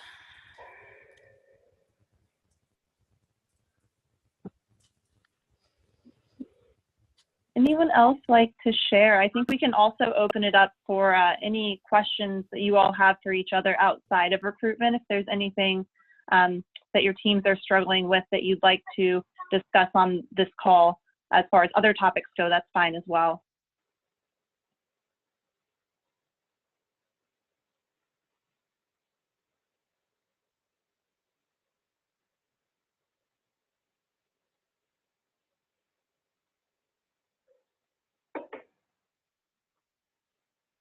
I get so used to the awkward silence on webinars.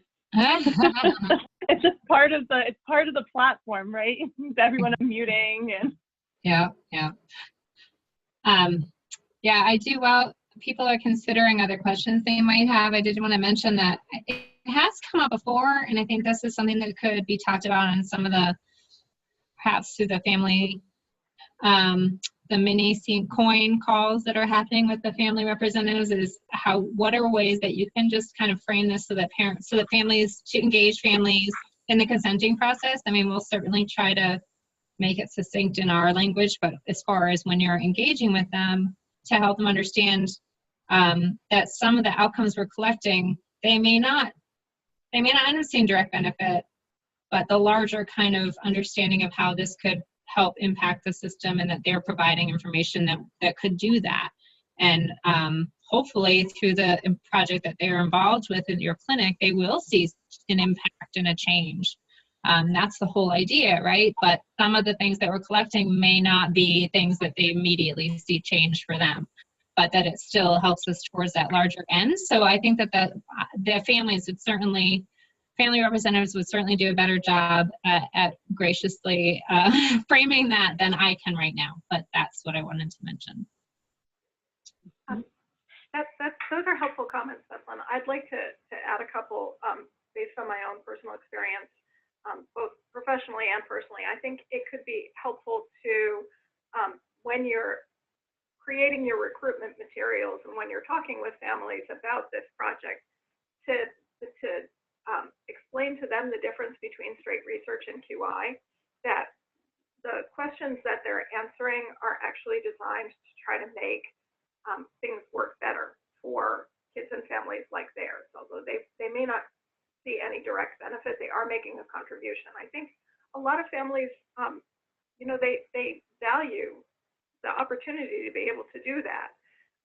I think another thing to maybe think about a little bit in terms of keeping people, retaining people in the cohort, is to be transparent around the results. So you might think about ways in which you can share back the results of the data that you're getting through the surveys with families, so that they can see the results of their contributions that they're making. I think a lot of times in straight research, you just feel like what you've said goes into a black hole and you never know what anybody has done with that as a result. Maybe if there were some kind of newsletter, e-newsletter that you sent out once in a while with, this is what we learned from the survey and this is the next change that we made, we wanted to tell you about it. That might be one way to just sort of not only engage people in the beginning, but to keep them engaged. And if any of my QI colleagues have ideas around that, or want to say, no, that's a terrible idea, Maggot, in our experience, that doesn't work, please feel free to jump in. think those are all very great points, Meg. Just that continuous feedback loop is so important to really communicate what changes have been happening and how they've been impacting the care that we provide.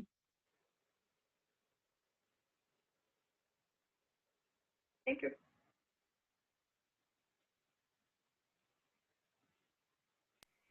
Carrie, should I use the wheel of fortune again, or should we switch to the next slide, or should we continue? Well, I on? know. What would you like to do? I think we are right about on point for our agenda, so I think we can probably move to the next slide as long as there are no other questions or nothing else that anyone wants to chime in about before we do so. I do want to say thank you guys so much for sharing. This has been really great to hear all the wonderful progress that you've been making, as well as the things that you're struggling with. And again, brainstorm with us about how we can continue to make these webinars interactive, and do let us know what ideas you have in the evaluation. We'd love to hear them. Okay. I think I'm going to turn it over to Bethlyn, I believe, to walk us through some next steps. Great, thank you.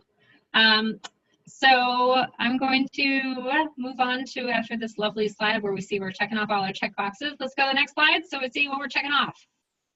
Okay, so we have been continuing to look at ways we can facilitate cross-sharing, and now that we have Box up and running and that infrastructure in place, so we've been going back and forth and having discussions internally about what we could do. So we created a cross-sharing folder on Box. You can see that under State Team Materials, it's called State Team Cross-Sharing. And in that folder, you can see thanks to Carrie, it has been created by topic, organized by topic. And we're going to try it out. We can adapt it. You can upload anything you want to share. And every month, we'll be able to see by date who uploaded it and when, so we can refresh with we can point out in each e-newsletter what has been added. And if there is something you want to give for context, or any reason you want to explain what it is that you've added, you can just shoot us something to your coach so that we can give proper context for it for the other teams. And that's also a place that you'll be able to go, as you know, there's stuff that's there. We also obviously have a resources folder that has a lot, it's extensive. There's a lot in those resources under State Team Materials as well, if you're looking for information. But this is a place for you to be able to share, and then we can also allow for, you can do comments, feedback. We'd be happy to be able to share that with teams if you have any for them. Yeah, and I think this is really a great place for you guys to share whatever it is that you may be working on, as teams come up with some scripting for their recruitment efforts, or for how they're bringing in outside providers. I think even things, like that would be great to post for others to learn from. Yeah, if you were to come across criteria that gives a sense that we're predictors of how, if infants end up becoming medically complex, that any indicators that predict that, you can throw it up there and we can let the teams know. Whatever it may be, it seems to as we're hearing all the needs from each of the teams. So you can just use this as a resource so we see how it goes and get your feedback on it as we move forward. Okay.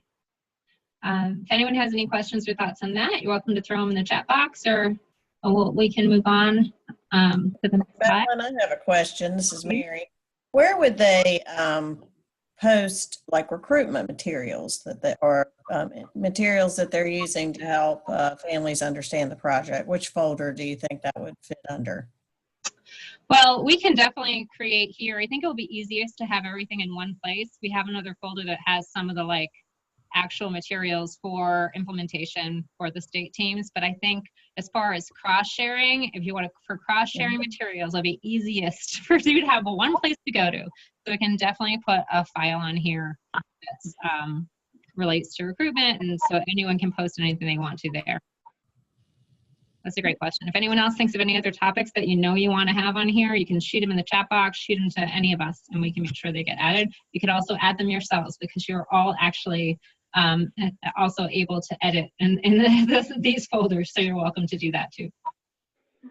Yeah, and as you are looking for places to share things, feel free to reach out to Mary and myself also. we can definitely, jump in as a coach and help guide where things should go. And then also we can help create some of those new folders and refine this folder structure as we learn together.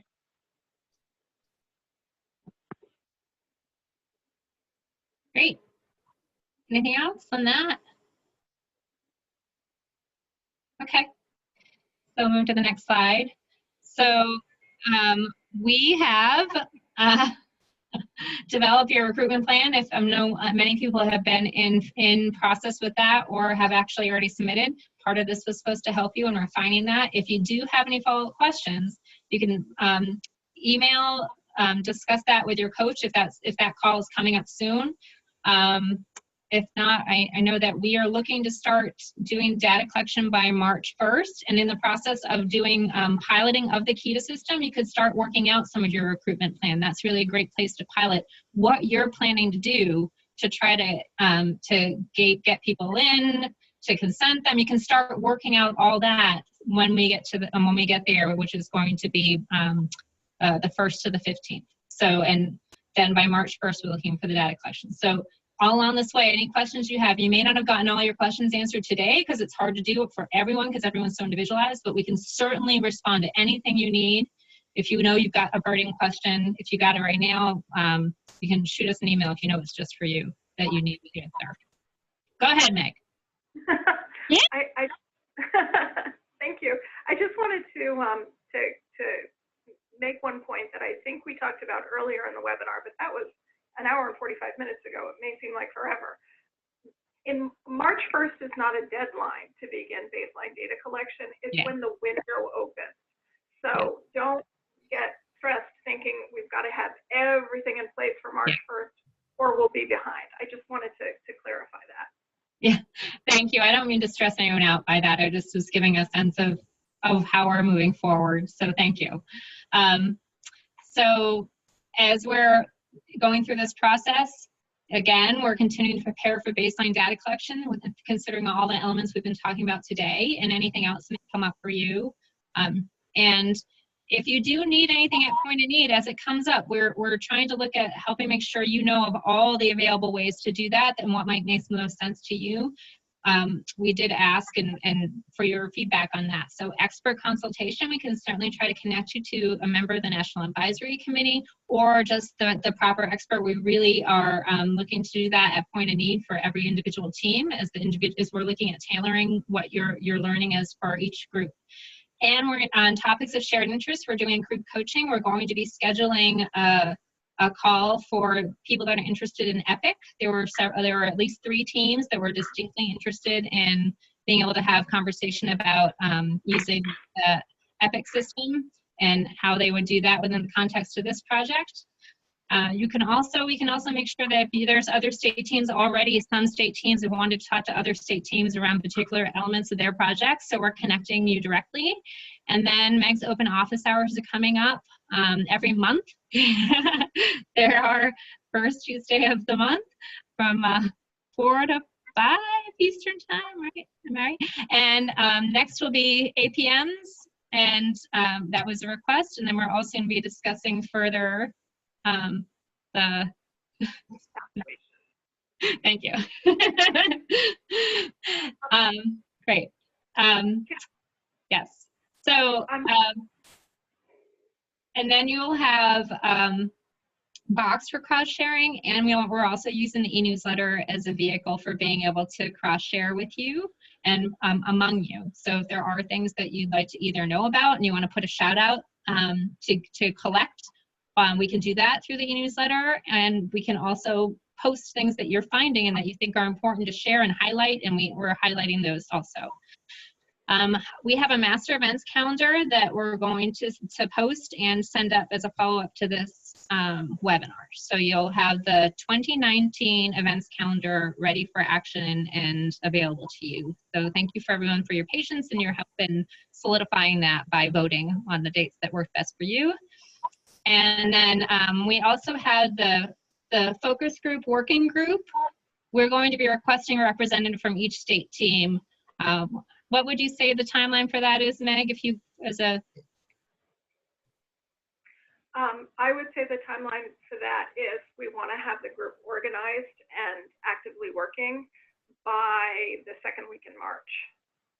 So if folks could start thinking amongst themselves within their individual teams who they might want to have as a representative, we definitely want as many folks from each individual state team as we can get on the working group. So don't feel like it has to be only one person, but we are strongly encouraging every state team to volunteer at least one member, because it's the easiest and most efficient way of making sure everybody stays in the loop with the thinking as it's evolving, and also being able to make sure that there's broad input into the final product. Meg, could you remind people what that will be focusing on, so they're aware of that? Yep, so you may recall we were trying to figure out a way to collect child quality of life data in the quantitative survey, and decided as a group that it was much more appropriately collected through qualitative methods. And so at each individual in-person state team visit, which is the next big scheduling piece for us, happening in the late spring, we will be conducting focus groups with families, or at least offering the opportunity to conduct a focus group with families. In order to put together the interview guide for those groups, we want to have as much input from the individual state teams, especially the family leaders and clinicians, as we possibly can get. Okay, thank you. Any other questions on this slide? Anything that we've said so far here? I don't have a question, but I had a couple of things that I just wanted to share really quickly. Is that okay, Leslie? You may do so, Meg. Thank you, ma'am. There were a couple of things that came up on the last open office hours that I just wanted to make sure that we touched base around. So first, I wanted to give you all a quick update on carryover. So the not so great news with carryover is that we still have not received our funding from HRSA at BU, so we don't have any funds to distribute to you all yet. There has been an administrative snafu that is delaying that. The good news is that a solution has been identified to that snafu. The folks at BU Financial Management and HRSA Management are working on it, and we have had no word that there's any kind of a problem with the carryover. It's just a delay in getting all the paperwork in the right shape. But we don't think that we haven't heard any word that the funding is at risk in any way. If I get even a whisper of that, I'll be sure to let you all know right away. But this is not related to the shutdown. HHS and HRSA were fully funded back in September.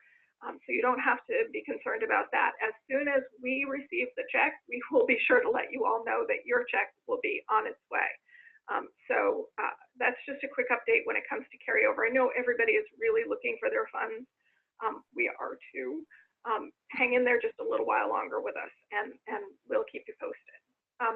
The last thing that I wanted to mention with regard to something that came up on open office hours, it was a request for an update on the IMPROVE Act. So the IMPROVE Act is federal legislation that was submitted in the last Congress, which included what's called the ACE Kids Act. Many of you may have heard about that. It was originally a way to help facilitate Medicaid payment, especially across state lines for kids with medical complexity.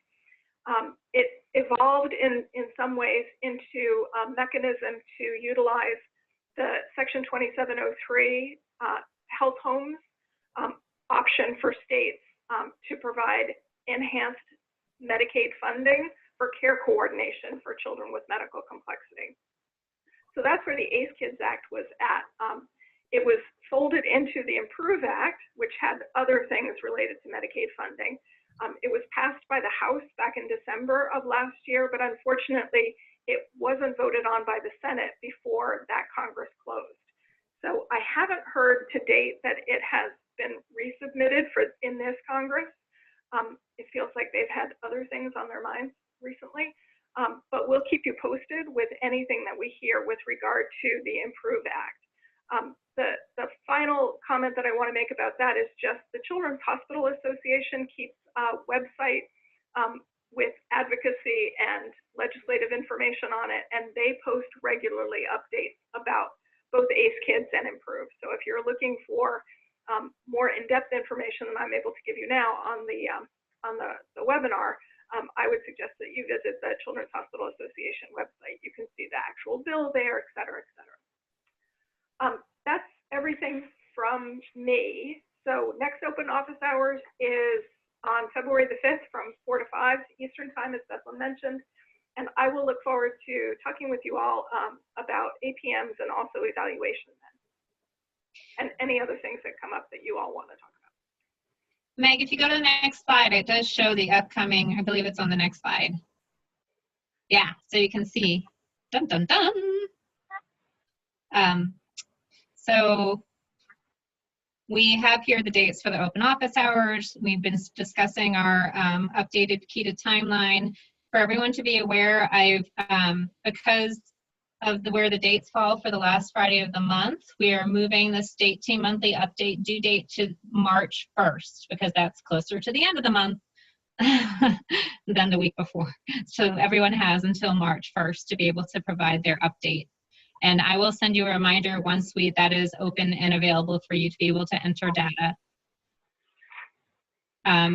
And we will be sending this schedule. It's going to be posted, and we'll also, I'm going to include it in the follow-up to this webinar with the recording of the webinar, etc. And that includes all you'll see the next team webinar in March 21st, and then all the ensuing months through 2019 are included in the document that you'll be able to access. That's it for that. Now for the evaluation, we are trying something new. We'll see if this works. We have, instead, we've embedded the evaluation as a poll here within the webinar. And we'll see if we're able to activate that for you. I am also. So my screen says that the webinar evaluation is in progress and that the attendees are now viewing questions. But I think that's a lie based on the expression on your face. I don't know if I get it because I'm a co-host. Is everyone else seeing an evaluation? I'm seeing it. There is hope. So as you'll see here, so I can't see it. The questions are listed, and instead of for anything where there would be an open text box, you instead will want to type into the chat box. You can type individually to any one of us. You can send it just to me if you don't want everyone to see your responses. However you want to do that, so that we're capturing all the information. And this just allows you to be done with it and for us to hopefully get more feedback from the group now while you're still with us, so that we can be more conveniently over and done with for you. Great. So we appreciate everyone being able to take care of that now. And then for anyone who's not able to, we can send out a survey link after with a follow-up email as well. So Bethlehem, I just want to let you know that even though some folks are saying in the chat box they can see it, I'm not seeing any data being entered yet. Okay. I'm suspicious of this thing. So if people are, if they're in process, maybe it won't, I don't know. Here, what I'll do is nonetheless, I'm going to put the code for the SurveyMonkey. We prefer if we're able to just capture it while we can through Zoom. But if that's not working,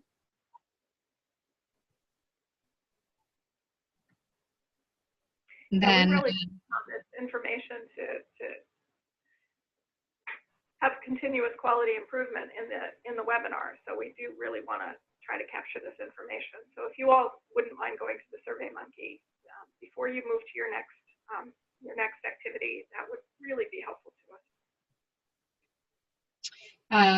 Let me see. Debbie, did you have something you wanted to say? I saw your hand was raised. I'm not sure how, can you hear me? Yes. Oh, okay. No, I just wanted to say that I was able to enter my data. Great. Okay. Thanks. Thank you for letting us know. Okay. All right, I'll mute you again, and I thank you very much. We Okay. to try to do this in the context of the webinar time. So if everyone's able to do that before they log off at 4 o'clock, we appreciate that, and I will also include their SurveyMonkey. Yeah, I would highly recommend going to the SurveyMonkey link in the chat box to do this, because there are a couple of people who said in the chat box that they've participated in the poll, but I'm not seeing any results. Okay.